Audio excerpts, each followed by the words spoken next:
네, 오늘 아모스 5장을 통해서 하나님의 슬픔을 통한 교훈 이런 제목으로 말씀을 나누도록 하겠습니다. 오늘 서론의 말씀을 보고 본론에 가서 말씀을 4개의 대주로 나눠서 함께 은혜를 받는 시간을 갖도록 하겠습니다.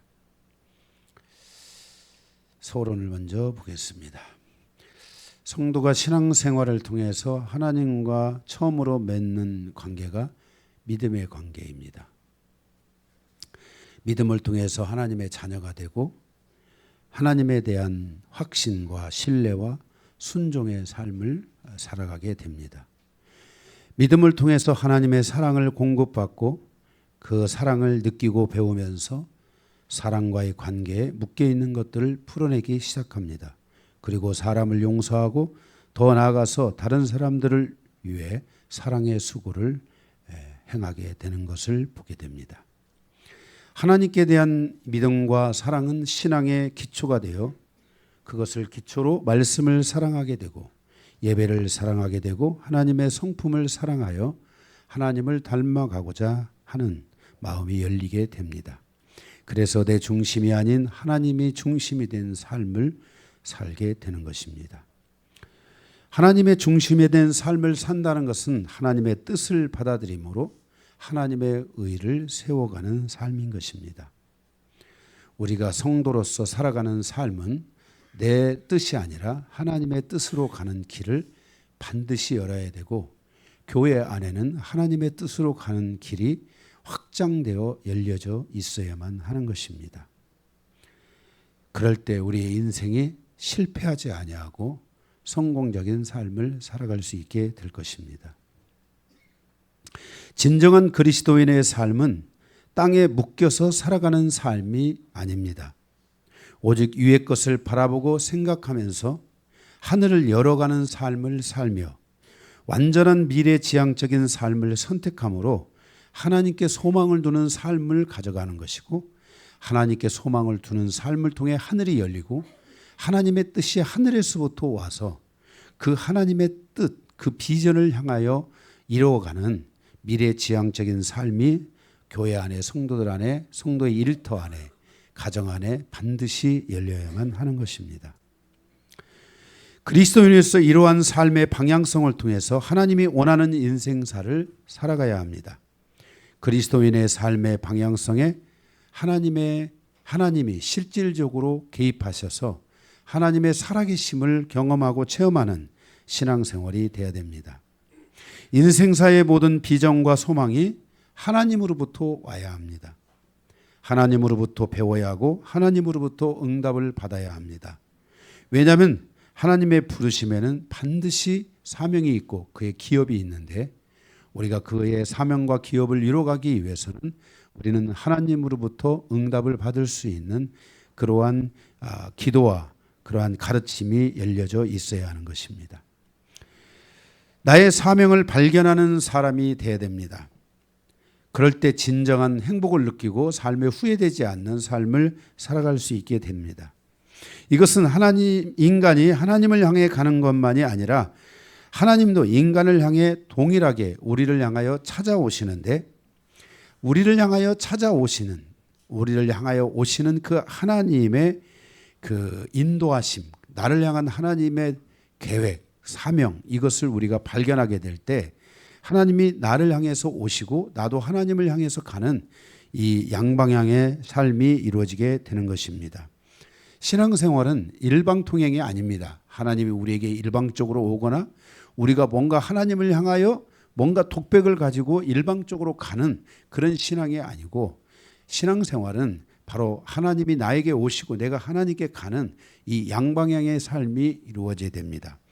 요한복음 15장 7절에서도 너희가 내 안에 거하고 내 말이 너희 안에 거하면 무엇이든지 원하는 대로 구하라 그랬습니다. 일방이 아니라 서로가 뭔가 교통이 이루어져야만이 거기에 신속한 그 응답이 있다는 것을 말씀해주고 있는 것입니다. 이러한 과정을 통해 우리는 하나님께 대한 믿음과 신뢰가 필요하고 하나님께 대한 믿음과 신뢰를 하나님이 나에게 또한 요구하신다는 것을 알아야 됩니다. 하나님의 말씀을 하나님의 음성을 듣든지 못 듣든지 하나님은 말씀하기를 하나님께서 우리에게 대하여 하나님에 대한 신뢰를 요청하고 있다는 것을 우리가 잊으면 안 되는 것입니다. 그 신뢰와 믿음이 충만하게 채워지면서 나에 대한 하나님의 사랑도 점점 더 커지게 되고, 나를 향한 하나님의 사랑은 나를 위하여 모든 것을 성취하게 하여 주시고, 나로 하여금 오직 하나님만을 바라볼 수 있도록 인도해 가시는 하나님의 이 특별한 사랑을 우리가 얻을 수 있게 되는 것입니다. 그러므로 하나님은 나를 바라보고 나만 바라보는 바보 같은 그런 마음으로 우리에게 하나님이 끊임없이 다가오신다는 것을 아시고, 바로 그것이 하나님의 사랑이구나라는 것을 아시고 우리가 가야 하는 것입니다. 우리 영광교회는 그동안 크고 작은 여러 가지 여정을 통해서 바보같이 마치 하나님이 우리 영광교회를 사랑하시는구나 라는 것을 우리에게 실질적으로 보여주셨고, 우리는 그 길을 지금까지 행하여 왔습니다. 여러분들이 생각할 때, 야, 하나님이 나를 얼마나 사랑하셨다고 그래, 이런 분들이 계시다면 빨리 회개하시고, 여러분 꼭 인생이 정말 쓴 맛을, 쓴 쑥과 같은 맛을 봐야만이 우리 인생을 깨닫는 자가 되면 안 됩니다. 크고 작은 수없이 많은 일들이 내 안에서, 그것이 내 안에서 이루어지고 있다면 이것이 바로 하나님이 나를 향하여 사랑하시고 나에게 다가오시는 모습이라는 것을 우리는 기억해야 됩니다. 내가 약하고 잘못하고 넘어지고 쓰러져도 나의 마음을 아시는 하나님은 절대로 나를 떠나지 않습니다. 내가 넘어질 때 그곳에서 나를 지켜보고 계시는 것입니다. 이러한 과정을 통해서 나를 사랑하시는 하나님을 향하여 우리가 다가가야 됩니다. 하나님은 일방적으로 우리가 잘못했는데도 이게 마치 하나님께서는 무조건적으로 뭔가를 해야 되는 것처럼 이런 질서를 하나님은 갖지 않으십니다. 결국 성경에 보면은 다윗이 압살롬을 사랑하여, 그 아들을 사랑하여 너무 빨리 압살롬에게 다가갔습니다. 그 결과 다윗은 압살롬에 의해서 쫓김을 받게 됐고, 그리고 다윗은 맨발로 도망가는 이런 불상사들이 생기게 된 것입니다. 하나님은 우리의 인간의 질서를 아십니다. 우리 인간이 얼마나 제한적이고 우리 인간이 얼마나 변화무쌍하고 바람에도 흔들리는 갈대와 같은 존재라는 것을 아십니다. 그래서 하나님께서는 우리가 하나님을 향하여 계속해서 다가가기를 하나님은 원하십니다. 하나님은 그곳에 계십니다. 여러분들이 끊임없이 하나님을 향하여 다가가신다면 거기서 나를 지켜보고 계시는 하나님을 여러분들이 만나고 찾을 수 있게 되는 것입니다. 이러한 과정을 통해서 나를 사랑하시는 하나님께 대하여 성도는 하나님의 마음을, 그 과정에서 하나님이 나를 향하여 어떤 마음을 가지고 있는지 하나님의 그 감정, 그 하나님의 감정을 알 수 있게 된다는 것입니다. 하나님은 당신의 감정을 많이 드러내지 않으십니다. 그런데 오늘 하나님께서 이 아모스 5장에서 당신의 그 이스라엘을 향한 신부 공동체를 향한 당신의 그 감정을 하나님께서 드러내시는 장면이 오늘 이 아모스 5장에 나타나 있습니다. 우리는 이 아모스 5장을 통해서 이스라엘이 이렇게 약하고 잘못하고 넘어지고 쓰러지고 악하고 이런 여러의 과정을 통해서 그들이 지금 이제 넘어질 수밖에 없는, 이제 하나님의 심판을 받을 수밖에 없는 그 과정 속에 있는데, 하나님은 그러한 이스라엘을 바라보며 슬퍼하십니다. 눈물을 흘리십니다. 그리고 하나님께서는 여기서 이 마지막 이 지금 심판의 위기에서 하나님께서 마지막 주시는 말씀들이 있습니다. 이 말씀을 듣는 자들에게는 은혜가 있을 것이고, 이 말씀을 듣지 못하는 자들에게는 하나님의 은혜가 없게 되는 것입니다. 오늘 아모스 5장은 하나님의 눈물과 슬픔을 통해 우리에게 교훈하여 주고 있는 말씀인 것입니다. 이스라엘을 향한 하나님의 마음이 아프시기에, 너무나 아프시기에 흘리시는 바로 애도의 눈물에 대하여 아모스는 하나님의 마음에, 하나님의 감정을 대신해서 우리에게 전달해 주고 있습니다. 하나님은 우리 하나님이시지만 그분은 우리의 아버지가 되신다는 것을 성경은 말씀하고 있습니다. 아모스 5장을 통해서 하나님 아버지의 슬픔이 주는 교훈이 무엇인지 우리가 함께 살펴보면서 은혜 받는 시간이 되기를 원합니다. 첫 번째, 하나님 아버지의 슬픔을 통한 교훈입니다. 1절, 3절, 16절, 17절의 말씀을 보겠습니다. 1절에 보면 내가 너희에게 대하여 애가로 지은 이 말을 들으라 그랬습니다. 여기 애가로 지었다. 하나님의 슬픔이라는 말인데 이것은 이 하나님의 슬픔은 소리를 내서 우는 것을 말합니다. 가슴을 치며 우는 것. 하나님이 북이스라엘 그들을 바라보며 하나님께서 이 가슴을 치며 우셨다라고 말씀합니다. 이것은 죽음에 대하여 애도로 장례식장에서 우는 그 슬픔의 소리와 같은 것입니다. 엉엉 우는 것입니다. 너가 그렇게 되면 나는 어떻게 살라고 이런 이런 정말 소리를 내서 우는 고통의 소리입니다. 하나님의 눈물에 대해서 말씀하고 있는데 아브라함과 애굽 시대와 광야 시대와 사사 시대, 왕권 시대를 거쳐오면서 많은 하나님의 종들을 통해서 이들에 대한 하나님의 심판이 있다는 것을 말씀했지만 하나님의 심판은 계속 보류되어 오기 시작했습니다. 그 대표적인 경우가 광야 시대에 모세의 기도였습니다. 하나님은 모세의 기도를 들으시고 그들에 대한 완전한 심판을 하나님이 멈추시고 그들을 구원하기 위해서 하나님께서 아론을 보내서 그들의 영혼을 건지라고 말씀하고 그 아론이 그들을 향하여 말씀을 전할 때 그 말씀을 들은 자들은 모두가 다 살아남을 수 있는 그런 기회들을 하나님이 주셨고 특별히 그들에게 불뱀을 보내서 노뱀을 보내서 하나님께서 그들을 구원하시는 장면들을 우리는 볼 수 있습니다. 그러나 왕권 시대에 와서 하나님은 계속해서 북이스라엘에 대하여 하나님이 말씀을 하시는데도 이 북이스라엘이 멸망하기까지 북이스라엘이 세워지고 멸망하기까지 단 한 번도 이들은 영적인 그러한 그 개혁을 일으키지 않았고 하나님 앞에 회개하고 돌아오지 않았다는 것입니다. 그래서 하나님은 요나 선지자와 같은 선지자를 보내서 니느웨가 회개하는 모습을 보여줬고 그 니느웨의 회개를 받으시는 하나님의 모습을 그들에게 보여주신 것입니다. 그런데 이제 이 하나님께서 심판을 보류하고 오셨던 하나님이 이제 아모스 선지자를 통해서 이스라엘에 대한 심판과 함께 그 심판이 이제는 정말 코앞에 다가왔고 이것은 이제 이 결정을 이제는 취소할 수 없다는 것을 하나님은 말씀하시고 그들의 그 멸망을 바라보며 하나님께서 눈물을 흘리시고 있는 내용인 것입니다. 거기 2절에 보면은 처녀 이스라엘아 그랬습니다. 이 처녀 이스라엘이라는 말은 아직 제대로 시집도 가지 못한 이스라엘이다라는 말입니다. 처녀 이스라엘이란 하나님의 언약 아래서 그들은 아브라함으로부터 시작된 그리스도의 신부 공동체의 첫 출발지였고 그들은 그리스도의 신부로 부름을 받은 그런 공동체입니다.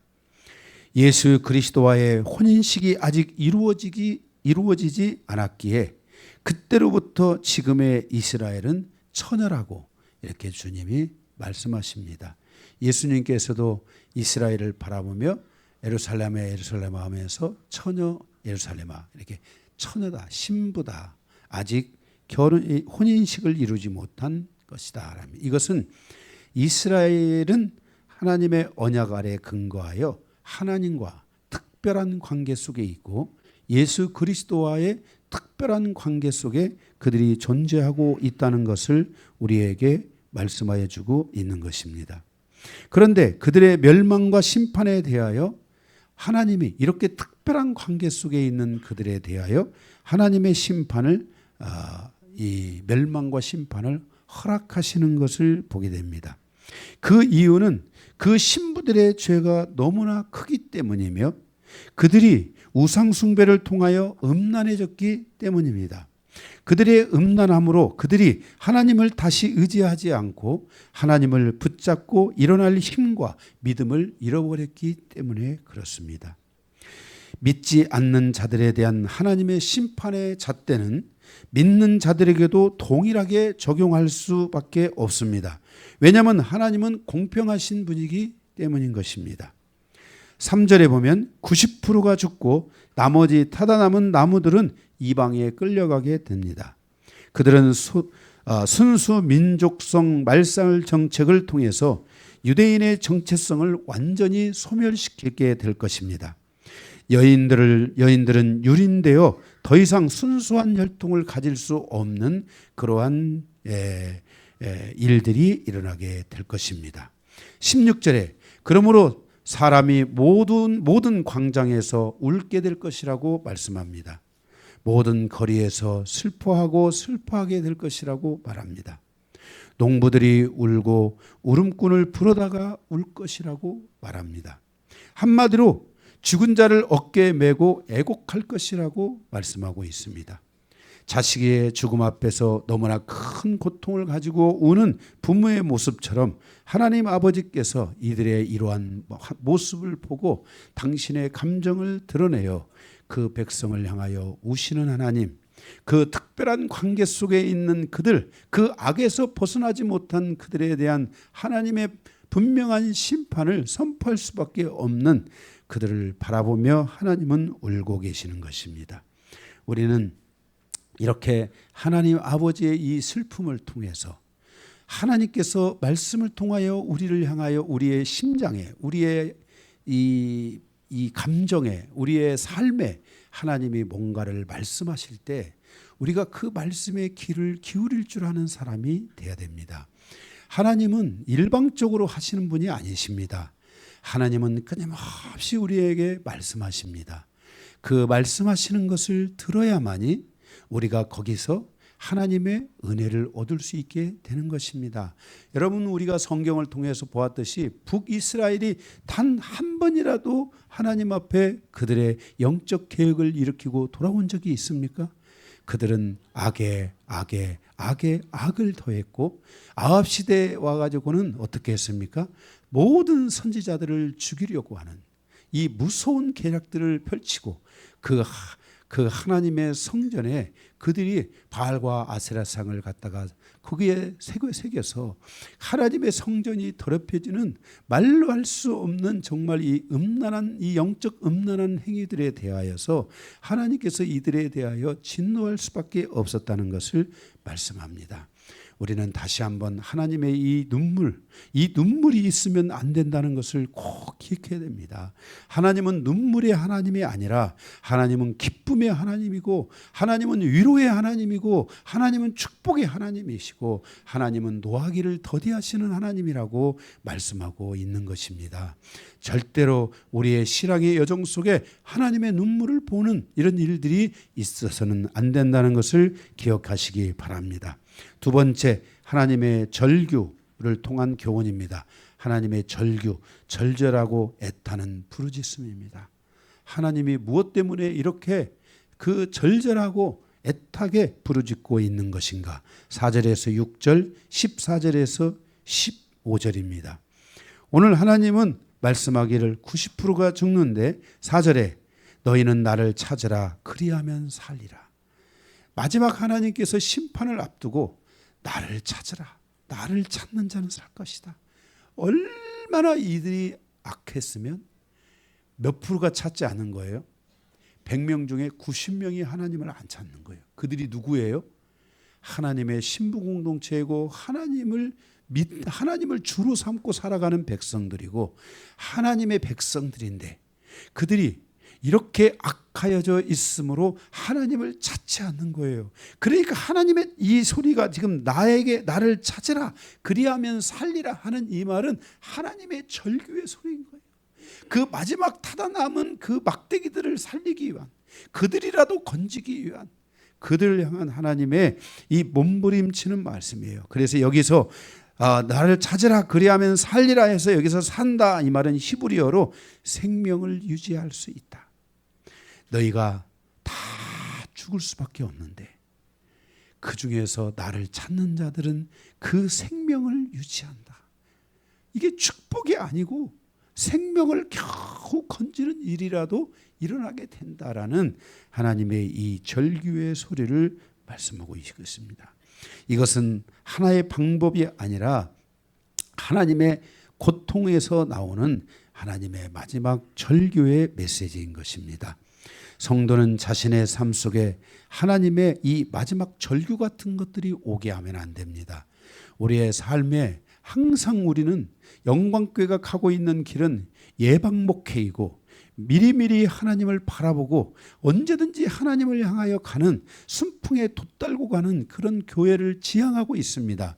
우리가 고난은 때가 되면 고난은 다 있습니다.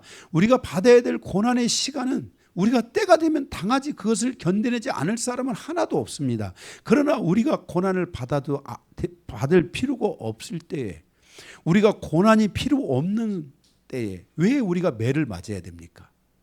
우리가 그냥 아버지 잘못했습니다. 이러면 안 맞는데 버티면 맞는 거죠. 그죠? 네. 그러면 맞는 거예요. 제가 제 마음의 아픔이 그래도 그냥 때리지 말아야 되는데 이 절규의 소리. 그러니까 우리가 정말 항상 깨어 있어야 됩니다. 그냥 하나님 잘 의지하고 하나님 붙들고 아이들에게 하나님 의지하고 살도록 계속해서 이 믿음의 내력이 하나님을 향한 이 사랑의 내력이 계속 흘러가도록 그렇게 작은 소리로라도 계속 가르쳐야 됩니다. 너의 삶에 어려움이 있을 때 꼭 하나님 앞에 엎드려라. 기도해라. 그때 항상 하나님을 사랑한다고 하되 그때 하나님을 꼭 사랑한다는 말을 잊지 말고 너는 하나님을 향하여 늘 깨어 기도해라. 이렇게 해서 우리는 역기능 안에서 걸리고 넘어지고 찍히고 일어나고 찍히고 일어나고 이런 사사기적인 삶을 살아가면 안 됩니다. 이 사사기에는 하나님의 은혜가 없는 시대인 것입니다. 이스라엘의 서론, 이스라엘의 역사의 서론은 바로 사사기를 통해서 증거되고 있는 것입니다. 우리는 정말 그런 시대가 아니라 다윗 시대와 같이 말씀을 사랑하고 하나님을 사랑하고 눈을 들어 하나님을 바라보고 하나님을 경배하고 찬양하면서 아멘. 그리고 하나님께서 나에게 개입하셔서 내 인생의 문제를 풀어주시도록 어떻게 하면 풀 수 있는지 믿음을 주시고 지혜를 달라고 이렇게 우리가 해야 됩니다. 이렇게 심판의 때가 오면 지혜가 움직여야 안 움직여요? 움직이지 않는다고 나와 있잖아요. 심판의 때가 되면요 지혜가 멈춰가지고는요 그냥 심판으로 가는 거예요. 응? 우리 인생의 삶의 여정에 있어서 우리가 전도서에서도 봤지만 모든 것이 다 하나님께로 옵니다. 다 하나님이 하시는 거지만 하나님이 결정하시는 거지만 그래도 그 중에서도 우리는 꼭 뭘 가져야 된다? 지혜는 꼭 가지라고 하나님이 말씀했잖아요. 성경에 너의 지혜를 구하라. 후이되고 꾸짖지 않으시는 하나님께서 너에게 지혜를 주시라 그랬거든요. 우리의 인생의 여정에요 이 지혜가 팍팍 튀겨야 될 때가 있습니다. 말도요 이 지혜로운 말들이 있어요. 그 상황을 딱 살리는 그런 말들이 있어요.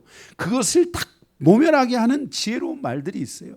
우리가 인생을 살아가는 데 있어서 이 지혜로운 말 한마디가 천냥빚을 갚는다고 우리 속담에도 나와 있고 이 지혜로운 말 한마디가 위기를 새로운 삶으로 바꾸고 모든 전쟁을 그치게도 할 수 있는 이런 말의 능력이라는 것이 있는 것입니다. 그래서 여러분들이 항상 이 지혜가 있으셔야 되는데 이렇게 우리가 이러한 삶을 우리가 살아가기 위해서 우리는 우리의 삶 속에 이르는 하나님의 절규와 같은 이런 소리가 오지 않도록 미리미리 늘 믿음으로 살아가고 하나님을 바라보고 하나님을 의지하고 하나님을 향해서 사랑한다고 고백하고 아직도 여전히 남편 사랑하지 않는다고 부인이 사랑하지 않는다고 그러기 이전에 여러분들이 좀 하나님을 향해 사랑한다고 고백을 좀 하세요.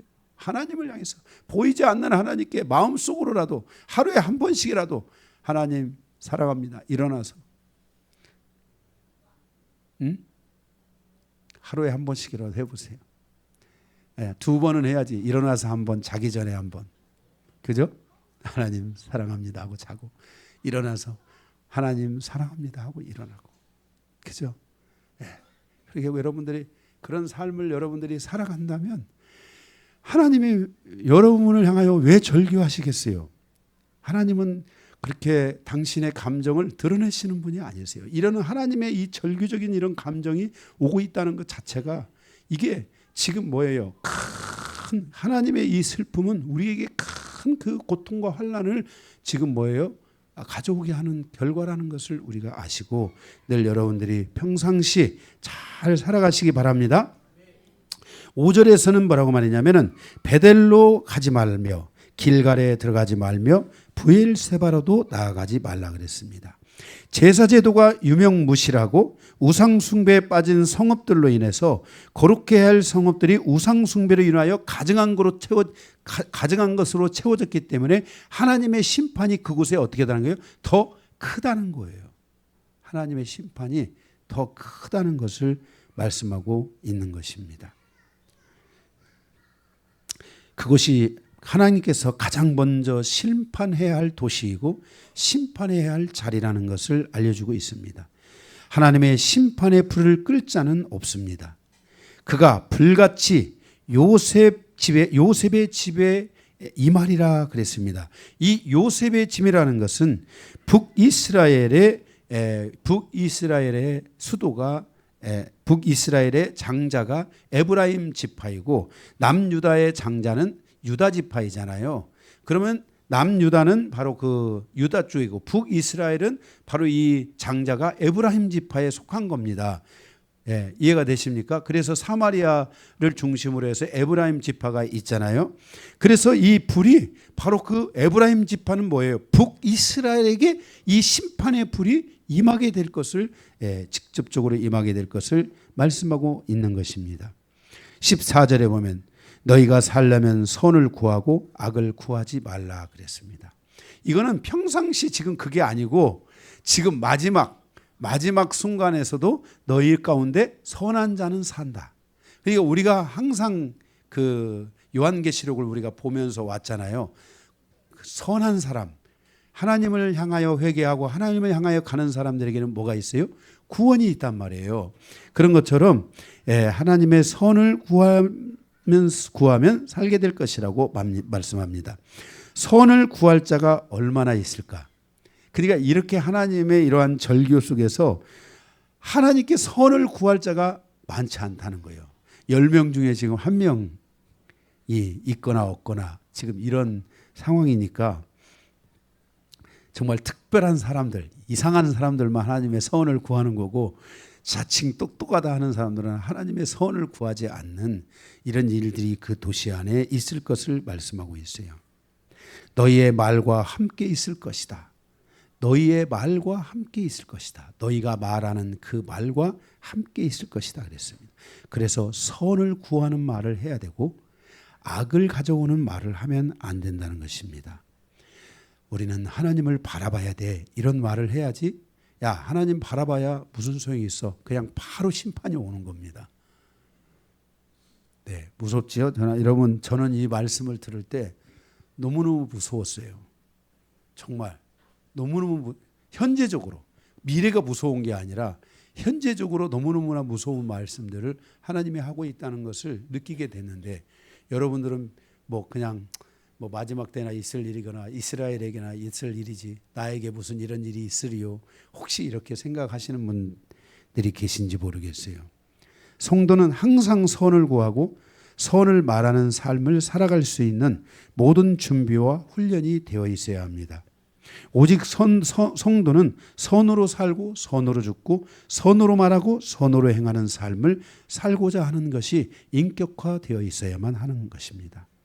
왜냐하면 하나님은 지고의 지선으로 사시기 때문인 것입니다. 또한 의와 선은 동전의 양면과 같은 것이라고 여러분에게 늘 말씀을 드렸습니다.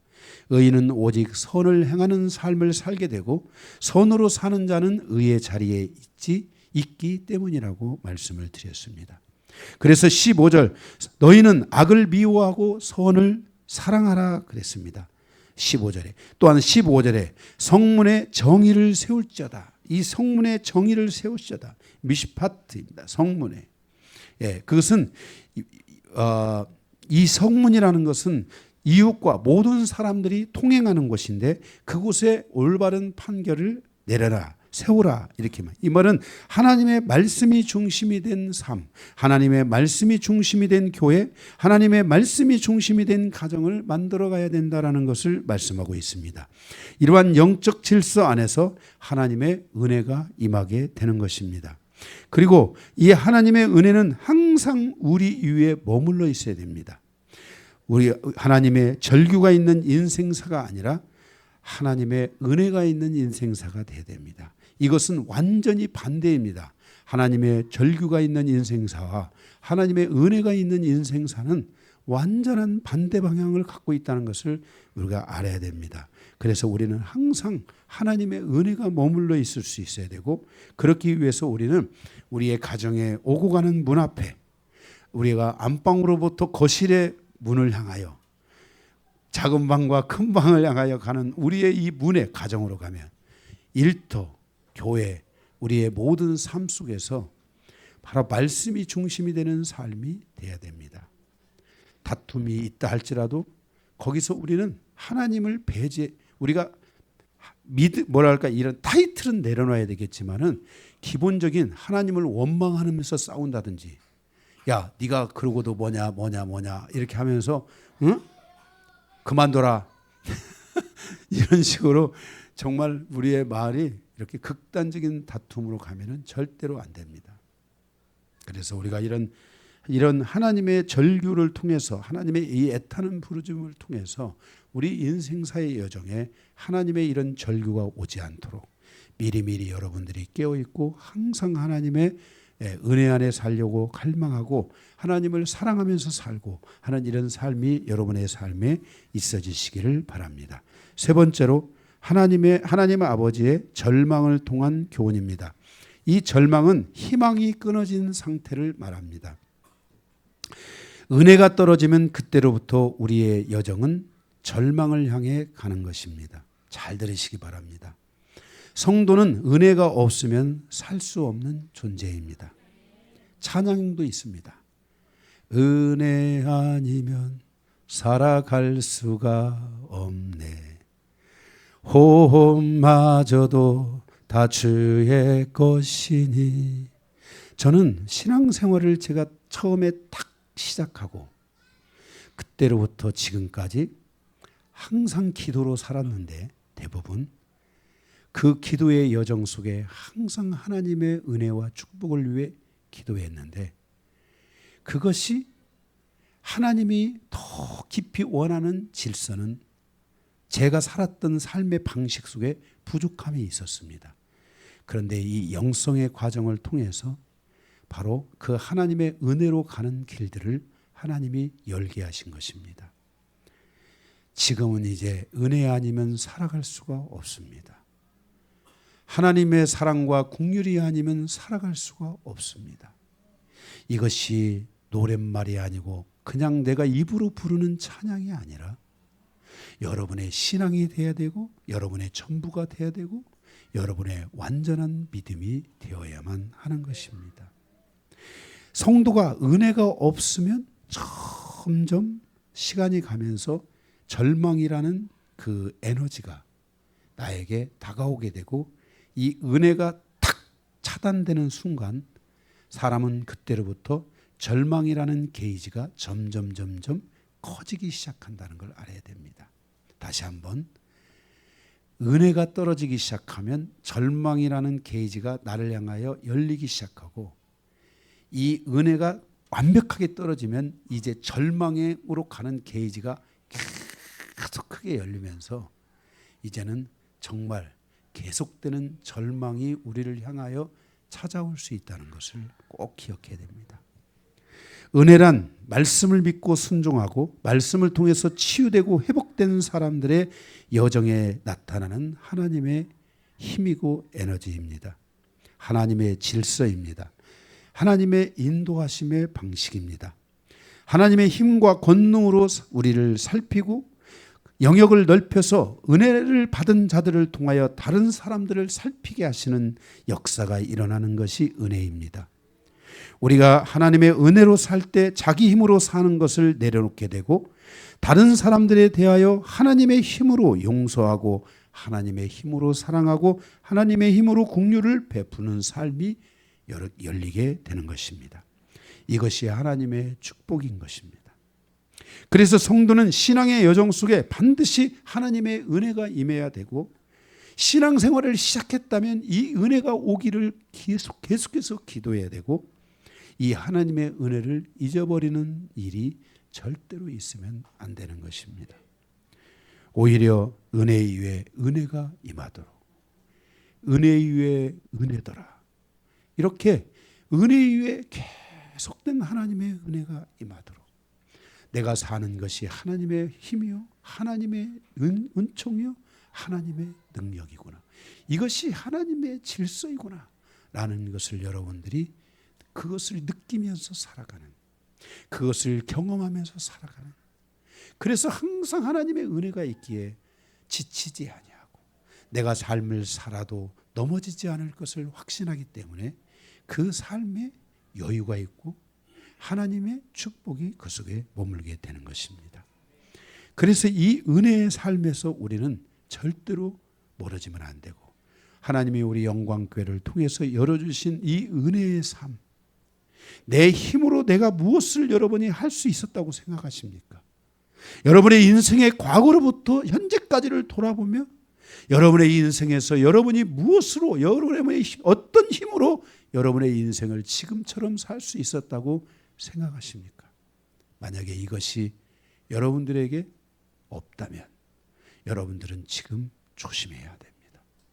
만약 이것이 여러분에게 하나님의 은혜라고 느껴진다면 이 은혜를 계속해서 가져가시고 이 은혜가 끊이지 않기를 기도하고 이 하나님의 은혜가 아브라함과 이삭과 야곱의 하나님에 이르는 번성의 시기로 계속 갈 수 있도록 아브라함이 아무것도 가져오지 않았으나 하나님의 은혜가 그에게 넘쳤고 이삭의 삶이 부족했지만 하나님의 은혜가 그에게 넘쳤고 야곱은 빈수레로 나갔지만 하나님은 그의 수레에 가득 실어 그의 인생사 여정에 부족함이 없도록 하나님이 채우시고 역사해 주셨습니다. 이것이 우리 인간의 힘이라고 생각하십니까? 사단은 항상 우리에게 이렇게 도전해서 옵니다. 너도 힘이 있잖아. 너 능력이 있잖아. 네가 할 수 있어.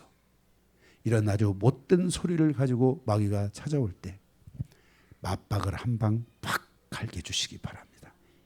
못된 마귀는 떠나갈지어다. 우리 인생이 하나님의 손 아래에 있는데 이 모든 우주 공간과 천상천하 지하 모든 것들을 통치하고 다스리시는 분이 하나님이신데 우리가 어찌 하나님의 은혜를 잊으며 살아가리. 폴리갑은 화영장에서 불타기 직전 그가 로마 병정이 와서 말하기를 네가 만약 하나님이 없다라고 말한다면 내가 너를 살려줄 것이다. 그러자 그 폴리갑은 화영장에서 말하기를 지금까지 나의 살아온 것이 하나님의 은혜요 나의 죽어서 나의 모든 삶이 하나님의 은혜 안에 있게 될 것인데 지금까지 나에게 은혜를 베푸신 그 하나님을 내가 어찌 배반하리요 하고 그는 하나님 앞에 순교를 했습니다.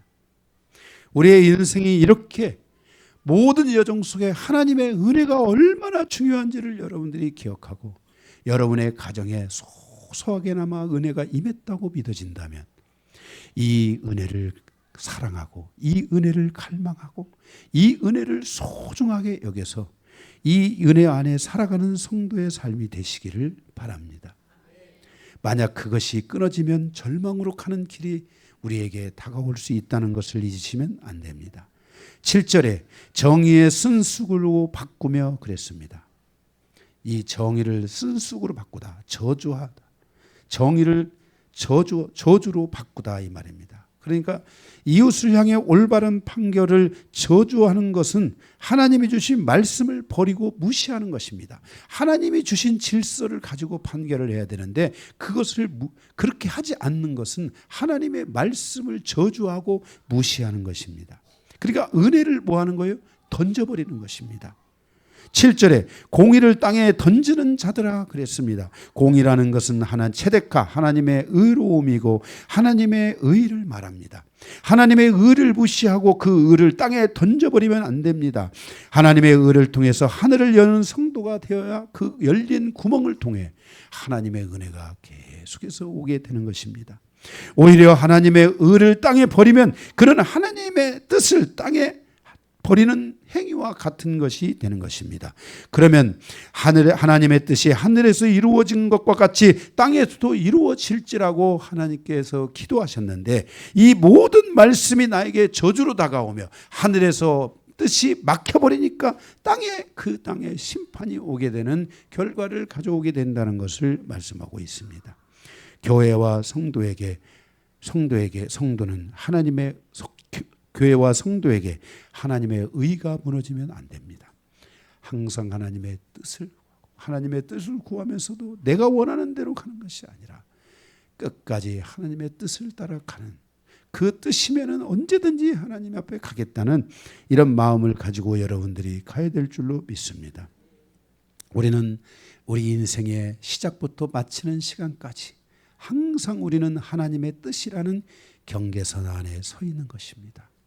여러분들이 그 경계선 안에서 내가 어디로 갈 것인지, 이것은 우리 인생사의 여정에 매우 중요한 선택이고, 이 선택은 우리 인생의 운명을 결정할 수도 있다는 것을 여러분들이 아시고, 하나님의 뜻 안에 가는 것을 늘 사모하시고, 그 일에 하나님 앞에 그 일에서 넘어지지 않도록 기도하셔야 될 줄로 믿습니다.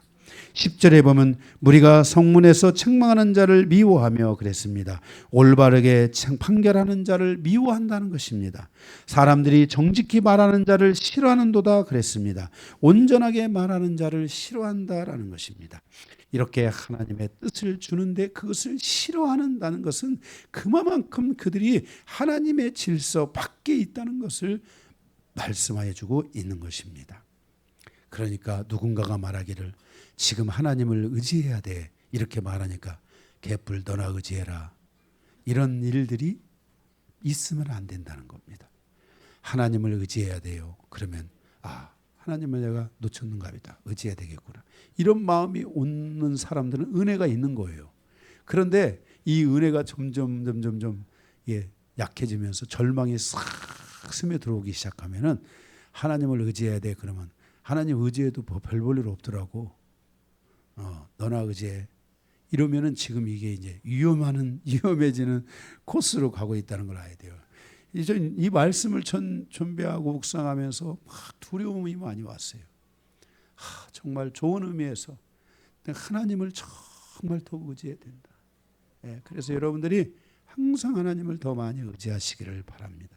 여러분들의 힘이 들어올 때는 딱 내려놓고요, 하나님, 내가 내 인생에 힘을 다 빼겠습니다. 운동에서도 힘 빼는 게 필요한 것처럼 인생을 살아가는데도 자기 힘을 다 빼야 됩니다. 그렇지 않으면 계속 공격이 들어옵니다. 막 끊임없이 쓸데없는 공격들 많이 들어옵니다. 여러분들의 삶이 정말 진짜의 길을 가기를 원한다면 말씀에, 이 성경의 진짜만을 보시기 바랍니다. 저는 지금도 성경만을, 말씀을 묵상하고 성경을 묵상하고, 여러분들이 이렇게 진짜를 갖고 가시기 바랍니다. 쓸데없는 것들을 많이 보는 분들이 있어요. 이것저것 다 보다 보니까 지식은 많아지는데, 지식이 많으면 뭐가 많아진다겠어요? 번뇌가 많아진다 그랬습니다. 그래서 여러분들이 정말 이 갈라디아 교회처럼 순수하게 이 하나님의 복음, 이 하나님의 말씀에서 승부를 거는, 거기에 정말 내가 놓치고 있는 것들이 무엇인가를 보면서 여러분들의 삶에 승리를 가져오는 그런 여정들이 꼭 되시기를 바랍니다.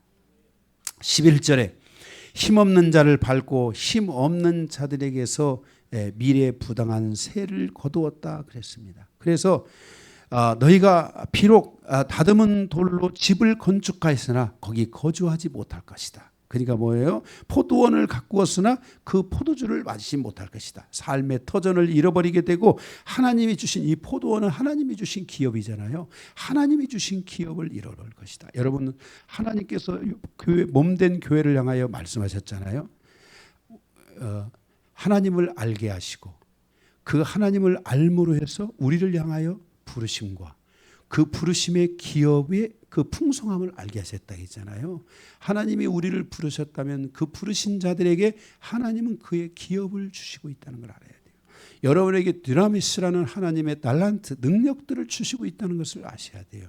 그래서 이런 것들을 여러분들이 잃어버리면 안 돼요.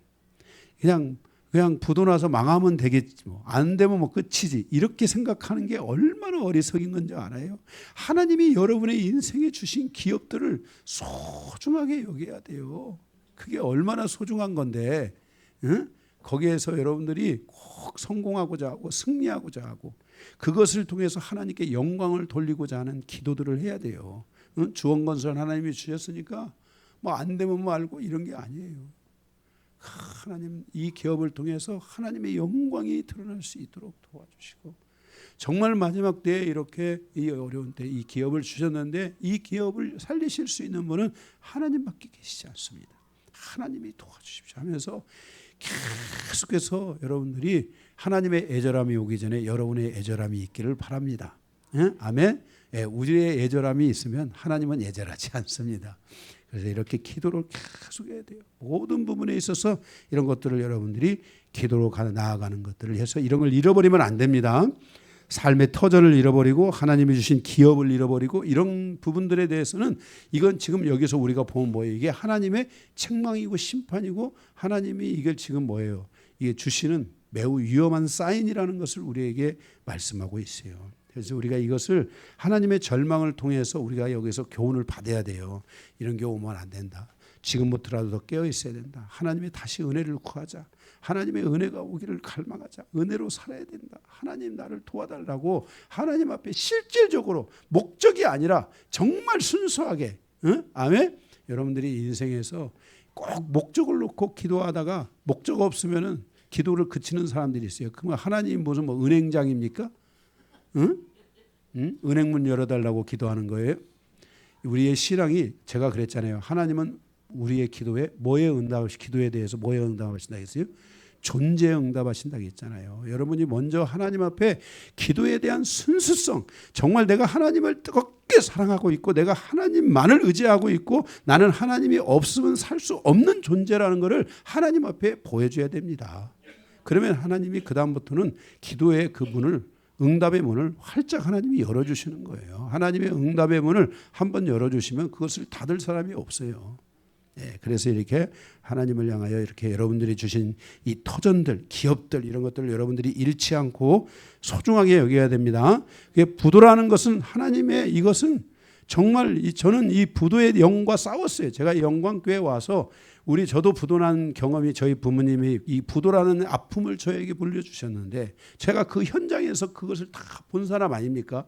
부도의 그 아픔이 뭔지를 그들의 그 군합발 소리, 구둣발 소리를 제가 다 듣고 저희 이 안방까지 유린당하는 모습을 제가 봤잖아요. 그래서 저는 이를 악문 거예요. 절대로 나는 내 인생에 부도가 나게 해서는 안 되겠다.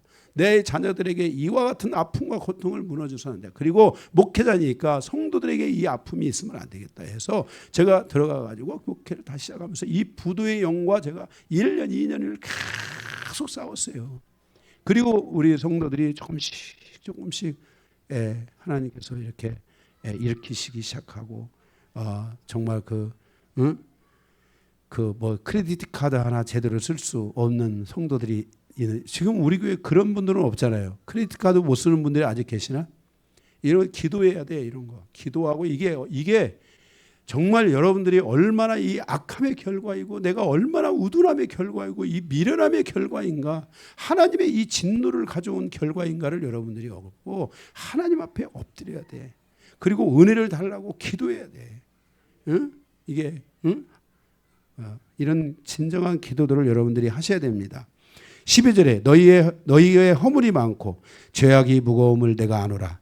의인을 학대하며 뇌물을 받고 성문에서 가난한 자를 억울하게 하는 자로다.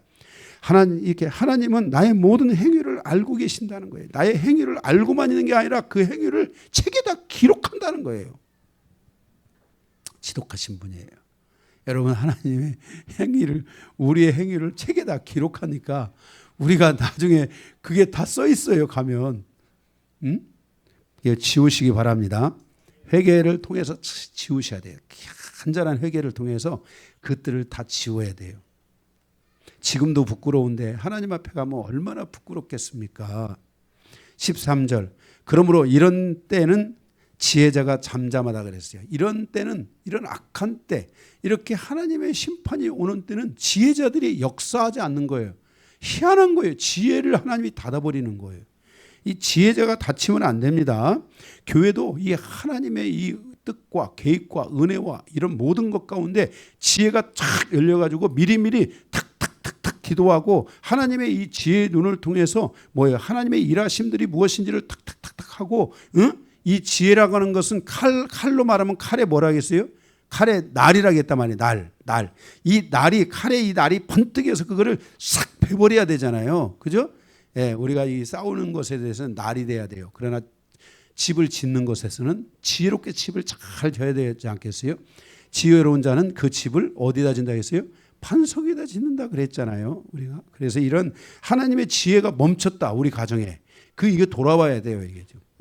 우리가 지혜로 살아가지 않는다. 하나님이 여러분들에게 다 지혜를 줘. 한국 사람들은 머리도 똑똑한데 거기다가 지혜를 주셨으니까 얼마나 한국 사람들은 대단한 거예요. 그러니까 이거를 뺏기면 안 돼요. 이게 닫혀버리면 안 돼. 문제는 이게 닫혀지는 순간 이제 끝나는 거야. 응? 이게 닫혀지면 끝나는 거예요. 그래서 이 지혜가 닫히지 않도록 해야 됩니다. 예, 아멘. 예, 그래서 이렇게 하나님의 지혜라는 것은 하나님의 말씀에서 나오는 거예요. 그래서 이 하나님의 이 지혜를 우리가 말씀을 떠나면 하나님을 절망하게 되고, 그러므로 우리의 힘으로 살아가니까 이제 그것들을 다 하나님이 차단시키고 닫아버리면서 그들이 하나님의 심판을 받게 된다는 것을 아모스는 우리에게 말씀해 주고 있습니다. 마지막 네 번째입니다. 그의 이름은 여호와니라 라고 말씀하고 있습니다. 8절에서 9절, 18절에서 27절에 있는 말씀입니다. 그는 8절에 우주 만물을 다스리시는 하나님이시다.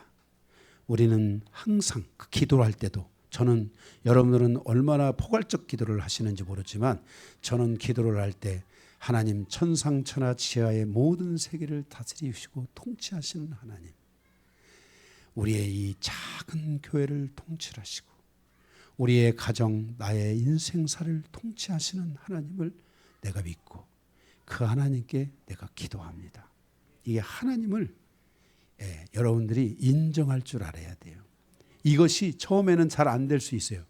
그래서 여러분 습관화시켜야 돼요. 기도에서 하나님의 통치권을, 이거를 탁, 천상, 천하, 그 지하, 그 모든 것 속에 편치하시고 그 모든 것 속에 다스리시며 그 모든 것 속에서 역사하시는 하나님, 이 하나님의 범위를 여러분들이 이렇게 딱 정할 필요가 있어요. 그러면 그 속에서 모든 세계가 다 누구 안에 있는 걸 알게 돼요? 하나님 안에 있게 되는 것을 우리가 알 수 있게 되는 거예요. 그래서 여러분들이 이렇게 우주 만물을 다스리시는 하나님을 여러분들이 기억해야 돼요. 9절에 자기 힘을 의지하는 자가 아니라 하나님의 이름을 의지하는 자가 돼야 돼요. 그래서 여러분들이 항상 어렵고 힘들 때 주님, 예수님, 지저스, 아도나이, 예수님 도와주십시오. 예수님 함께해 주십시오 하고 이렇게 여러분들이 그의 이름을 늘 부르는 자들이 되어야 됩니다. 아멘. 그가 강한 자에게 갑자기 패망이 이르게 하신즉 그 패망이 산성에 미치려다. 그러니까 하나님께서 이미 뭔가 강하다고 생각하고 뭐 교만하잖아요. 그러면 하나님이 패망을 딱 선포하는 순간 그냥 착 무너지는 거야. 무섭잖아요. 18절에 화 있을진저 여호와의 날을 사모하는 자여 그랬어요. 이 화 있을진저 여호와의 날을 사모한다. 그러니까 여기서 여호와의 날은 심판의 날이잖아요.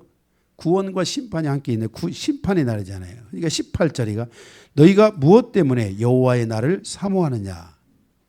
그날은 어둠이요 빛이 아니라.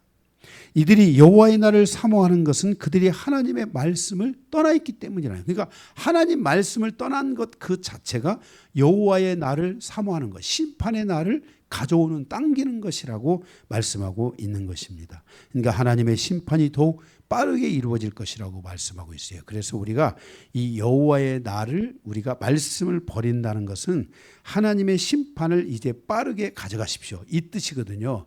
우리가 정말 하나님 앞에 좀 심판이나 나에 대한 하나님의 그 연약함이 있다면, 하나님 제가 더 지금부터 회개하겠습니다, 조금만 더 천천히 오십시오, 이렇게 하나님 앞에 내가 회개할 수 있는 시간을 달라고, 그러면서 회개를 해야 돼요. 말로만 하고 안 하면 안 되고, 여러분들이 이렇게 하나님 앞에서 기도하는 시간들을 갖고, 제가 여러분들에게 특별히 또 기도하라고 하고, 이런 분들은 꼭 기도하셔야 돼요. 정말 하나님의 이 심판이라는 걸 여러분들이 쉽게 생각하면 안 돼요. 내가 만약에 준비가 완벽하게 돼 있는데 하나님의 심판이 왔다, 그러면 나에게 뭐가 있겠어요?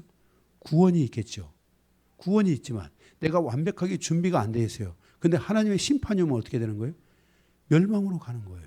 그렇기 때문에 하나님께서 우리의 삶을 향해서 말씀하는, 누군가를 통해 말씀하실 수 있다고 했잖아요. 요나서를 통해 하나님은 7가지 방법으로 말씀하시잖아요.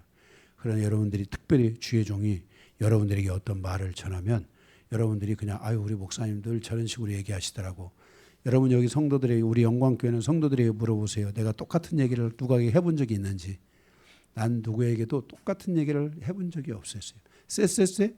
그것도 제가 저기 가정에 얘기했는데 그 같이 있었기 때문에, 같이 은혜 받고 쎄쎄쎄 하고 기도하시고 계시는 거지. 내가 여러분들에게 혹시 쎄쎄쎄 기도 제가 하라고 하는 분 손 들어보세요. 한 분도 없잖아요. 응? 한 분도 없는 거야. 딱 거기 가서만 그 얘기를 한 거야. 응? 그죠? 저는 누구에게 막 똑같은 얘기를 안 해요.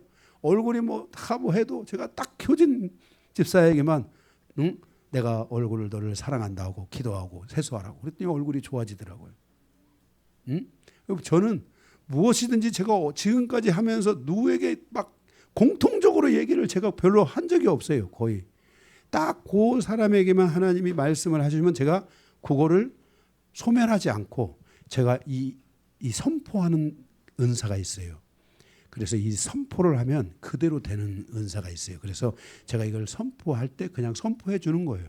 근데 책임은 나한테 없죠. 나는 내 일을 했을 뿐이고, 다만 선포했으니까 그분이 그 선포대로 살아가기를 위해 제가 중보할까 안 할까요? 제가 반드시 중보해요. 그걸 그렇게 선포한 것에 대해서는 제가 중보를 해요. 그래서 여러분들이 꼭 그렇게 살아가시기를 바랍니다. 그래서 19절에 마치 사람이 사자를 피하다가 곰을 만나네. 사자 피했는데 또 뭘 만났어요? 곰을 만나는 거예요. 정말 어찌하오리요. 혹은 집에 들어가서 뱀에게 물리는 또 뱀에게, 어떻게 집에 가서 뱀에 물리냐? 이리저리 피해 다니다가 결국 뱀에게 물려서 죽는 거예요.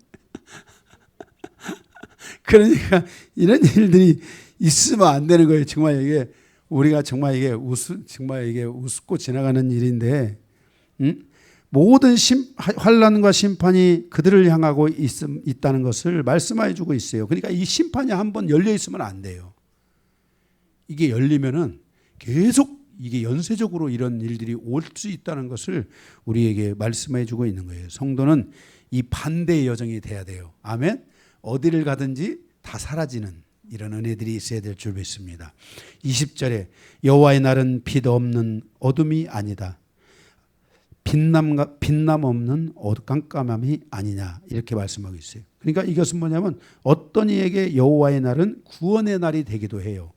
근데 어둠 가운데 있던 자들에게는 그 구원이 그들에게 오지 않을 수 있지만은, 그러니까 뭐예요? 이 어둠이라는 질서 안에 살아가게 될 때 이 날이 구원의 날이 되는 사람도 있고, 이것이 심판의 날이 되는 사람에게도 있다는 거예요. 그러니까 여호와의 날은 빛 없는 어둠이 아니다는 거예요.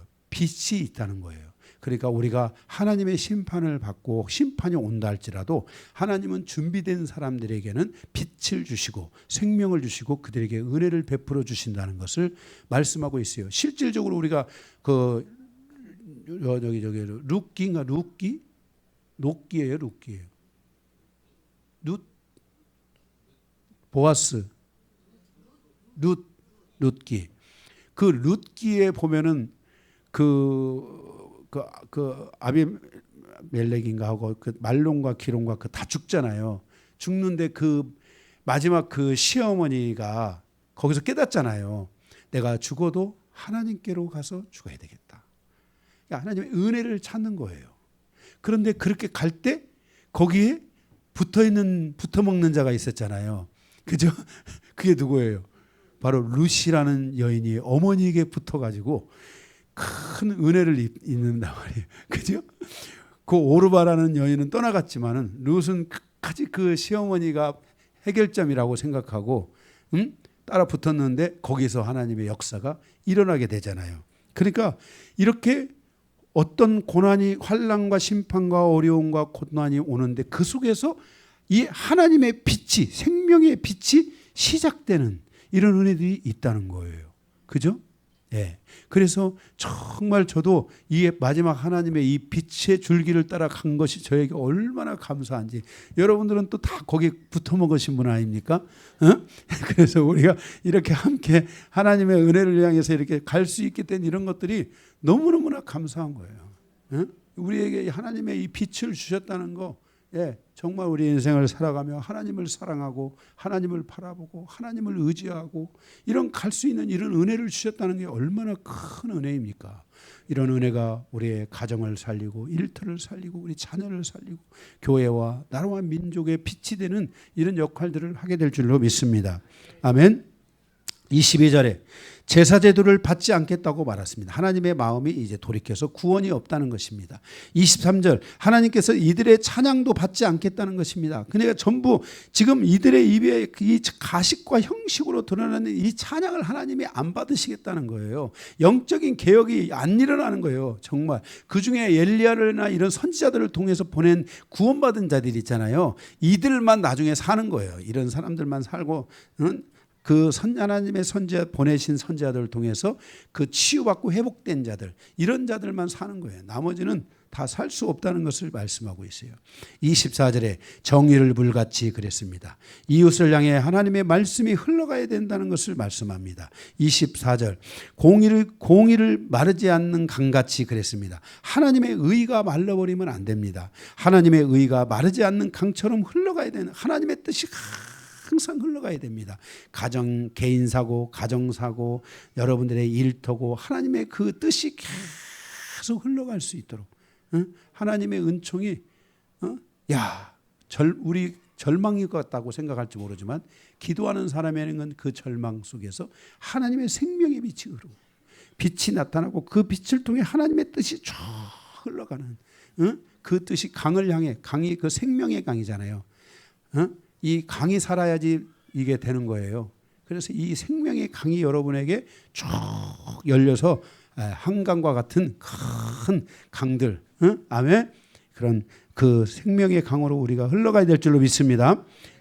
25절에 온전한 제사처럼 그랬습니다. 예수 그리스도의 십자가의 피를 통한 구속으로 온전해야 되는 것처럼 온전한 제사가 없는 그곳에는 하나님의 이제 뭐예요? 그 제사를 받지 않으시고 하나님이 함께하지 않을 것을 말씀해서 26절 우상 숭배가 다스리는 세상으로 갈 것이다. 그러니까 이런 하나님이 원하시는 제사들이 다 멈춰지니까 우상 숭배가 다스리는 세상으로 갈 것이다. 즉 전쟁의 신이 있는 곳으로 죽음과 음란과 불신이 있는 땅으로 정말 처절한 땅이 있는 정말 처절한 영적 전쟁이 있고 처절한 육신적 전쟁이 있고 처절한 실질적 만약에 전쟁이 있다면 이런 전쟁이 있는 곳으로 우리가 가게 될 것이라고 말씀했어요. 이런 곳으로 가면 안 돼요.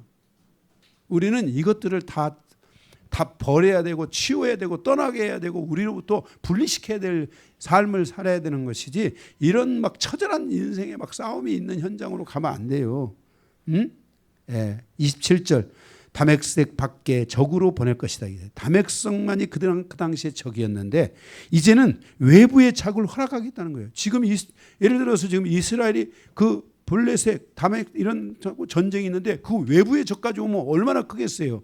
그런 것처럼 전에는 다메섹의 적이 있었는데 이제는 그 밖에 있는 적들까지도 너희를 다가와서 치니까 감당할 수 있어요, 없어요? 감당할 수가 없는 거예요. 성도의 가정에 이런 일들이 일어나면 안 됩니다. 그분은 하나님이십니다.